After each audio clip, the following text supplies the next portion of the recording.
Introduction. You touch the cable. There's 500,000 volts of electricity running through it. No sound, no sparks, no explosion. The moment you make a mistake, you're gone. You're hanging from the helicopter, 300 feet up. The cars passing below are watching you. They're afraid of you falling. But that's not the real danger. The danger lies in a margin of error of just 3 inches. If the pilot drifts 3 inches in the wrong direction, you could be gone. The danger is that if the helicopter pilot drifts 3 inches in the wrong direction, it creates a voltage difference between you and the aircraft, and the 500,000 volts finds a new path. It won't even take half a second. No warning, no second chance. You're alive right now because you're at the same voltage as the cable. Same potential, no current, but if you become a path to the ground, everything changes. No gloves, no protection, no insulation. Even the clothes you're wearing are conductive. You're no longer a human. You're part of the circuit. You've been doing this job for 18 years. For 9 of those years, you've been working barehanded, in direct contact with live transmission lines. Those who trained you told you something on your first day that you'll never forget. The wire doesn't care how careful you are. The only thing it cares about is physics. Even if you do everything right, if the wind changes direction, or the pilot drifts 3 millimeters, that's enough to end it all. The only things you control in this job are your preparation, your attention, the procedure. The wire decides the rest, and those looking in from the outside can't understand the true cost of this. Level 1. Apprentice. Years 1 to 2. You are 21. You don't work on the lines yet. You work beneath them. The apprenticeship is 4 years. Your first weeks are in the classroom. Electrical theory, Ohm's law, 3-phase power systems, transformer theory. If you haven't been interested in physics since high school, you'll realize just how important it is here. On the job, you're a groundman. You hand up tools, manage the rope system, keep the work zone clear, flag traffic, watch the overhead. You are not allowed to climb or touch any energized equipment. Not because the company doesn't trust you, man, because electrocution kills in milliseconds, and a groundman who doesn't understand what they're looking at is a liability that ends careers. Theirs, and sometimes the people around them. You learn by watching. The journeymen above you move around 7,200-volt distribution lines with the ease of people who have done this 10,000 times. You study the way they set up their rubber protective equipment. You study the sequence of every task. The sequence is not arbitrary. Every step exists because somewhere, at some point, the wrong sequence killed someone. Your pay starts at about 50 to 60% of journeyman scale, roughly $35,000 to $45,000 a year. Every 6 months, the next wage step. By the end of year 2, you can read a 1-line diagram, set up a work zone, and operate equipment with a confidence that would have seemed impossible in month 1. One afternoon in October, a journeyman lets you climb for the first time. You go up a 50-foot wood pole with a safety strap and gaffs, metal spurs that dig into the wood with each step. At the top, the journeyman is working on the transformer. You hand him a tool. You are 50 feet off the ground and 18 inches from 7,200 volts. Your heart rate is elevated. You don't show it. You hand the tool up clean, the way you practiced. The journeyman doesn't comment. In this trade, no comment is high praise and you get the credit. Level 2. Apprentice, years 3 to 4. It's your 3rd year in the profession. You are climbing regularly now. The rubber gloves go on before you touch anything in the work zone.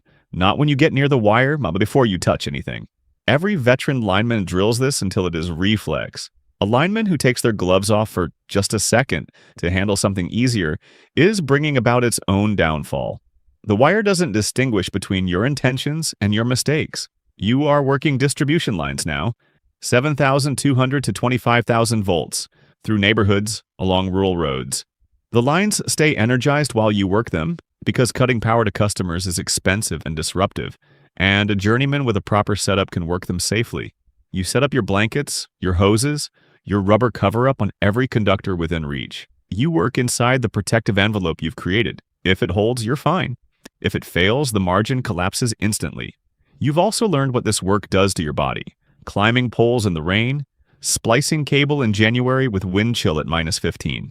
Running 150 feet of aerial cable through tree canopy in heat that turns the inside of your hard hat into a sauna. Linemen develop specific injuries. You start understanding why the veteran journeymen walk the way they walk. Your pay is at 85% of journeyman scale now. On good weeks with overtime, storm work especially, You're pulling in money that surprises people when you tell them. Money is real, but the effort you put into your work shouldn't be forgotten. Level 3, Journeyman Lineman. It's your 4th year in the profession. You passed your Journeyman exam. You have your card.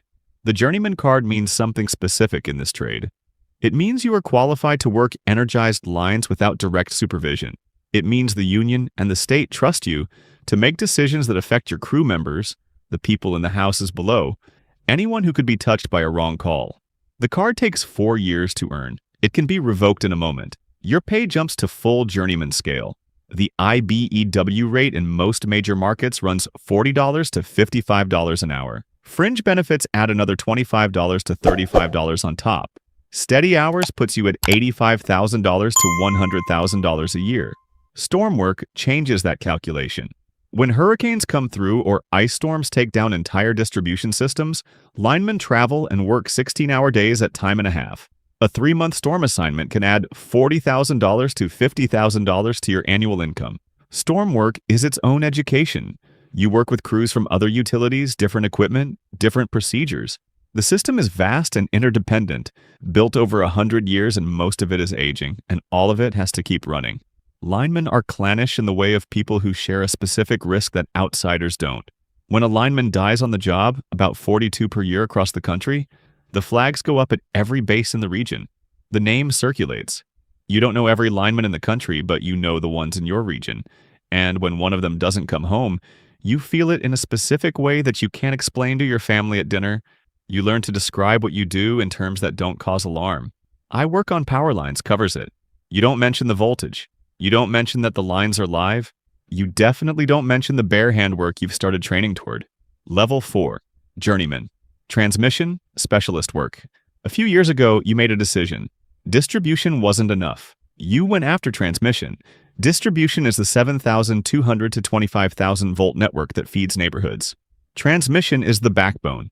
69,000 volts at the low end, 345,000, 500,000, 765,000 at the high end. At 7,200 volts, safe clearance between your body and an energized conductor is a few inches. At 500,000 volts, it's 12 feet.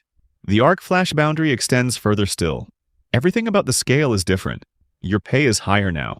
Transmission specialists in union markets earn $50 to $60 an hour base. Storm season still comes. Overtime still accumulates. Some years you approach $130,000. Some years the work is slow and you're at base. This is a trade, not a salary. Level 5, Foreman. Your 8th year in the profession. You have a crew. The foreman is the job site authority. The plan comes from above, but how it gets executed is yours.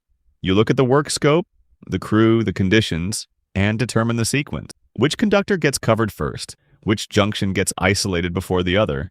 Who goes up the pole and who stays on the ground? These decisions happen before the work starts. You run 4 to 6 people. Some are journeymen with more seniority than you. Some think they know the job better than you do. The foreman carries an additional wage premium through the union, typically $2 to $5 an hour above journeyman scale. You're also carrying the weight of every decision your crew makes. When something happens, the incident report comes to you first. What you did, why, what you saw, what you didn't see. Near misses are taken seriously here. A near miss is not nothing happened. It's data. It tells you where the system almost failed. You brief your crew after everyone. You write the report, you file it. You don't bury it, because the next crew on a similar job needs to know. You were the foreman on scene the afternoon a different crew had a fatality, a different utility, adjacent job site. You heard the radio call. You have thought about that afternoon many times, the specific way people in hazardous work think about the moment the envelope failed for someone else. You don't talk about it publicly. You think about it privately whenever you're briefing and you notice someone not paying attention to the sequence. Level 6, General Foreman, Superintendent, 15 years. You don't go up the pole much anymore. You run multiple crews simultaneously. The superintendent manages the project scope, multiple work orders, multiple crews, sometimes across multiple job sites in a region. You're coordinating with the utilities switching desk for clearances, with engineering when field conditions don't match the drawings, with other contractors when work scopes overlap. You earn $120,000 to $160,000 a year, depending on the region and the contractor. Some superintendents working for major utilities in high-demand markets clear $180,000. The accountability is commensurate. What people don't see is the night work. Utility construction doesn't stop when the sun goes down. Storm restoration certainly doesn't. And neither does major infrastructure work that has to be done with minimal grid disruption. You have worked straight through 36 hours on restoration assignments. You have sat in a command vehicle at 4 a.m. coordinating 4 crews across a storm-damaged area, running on coffee and the focus this job trains into you after enough years. Your wife once told you she knew when something serious had happened at work because you came home and went quiet in a particular way. Different from a bad day, different from tired. She was right. You never discussed the specific incidents with her. That's not how this community works. But she understood that the quiet meant something, and she learned not to push. This is the marriage of a lineman. You are home, and you are partly somewhere else. And the person you married had to decide whether that was something they could live with. Level 7, bare hand specialist, transmission, hot work expert, 18 years, and now you're back on the wire. The conductive suit is stainless steel and Nomex. It covers you completely, gloves, hood, socks, everything bonded together. When you approach the energized conductor from a bucket truck or helicopter, an arc forms between you and the wire as the voltage differential equalizes. The arc can be 2 feet long. You move through it deliberately and bond yourself to the line before it can cause injury. Once bonded, the suit equalizes your potential with the wire. You are at 500,000 volts. You are safe. As long as you stay bonded, as long as the suit holds, as long as no part of your body completes a circuit to anything at a different potential. You work from a helicopter on the long-span transmission towers that can't be reached by bucket truck. The helicopter approaches the wire and you reach out with a conducting wand to make initial contact, equalizing the helicopter to the line before stepping across. Below you, the tower is grounded. The air is the insulator. Minimum approach distance from any grounded structure at 500,000 volts is 12 feet. You are the wire, and the wire does not make contact with the tower. Pay at this level is among the highest in the trade.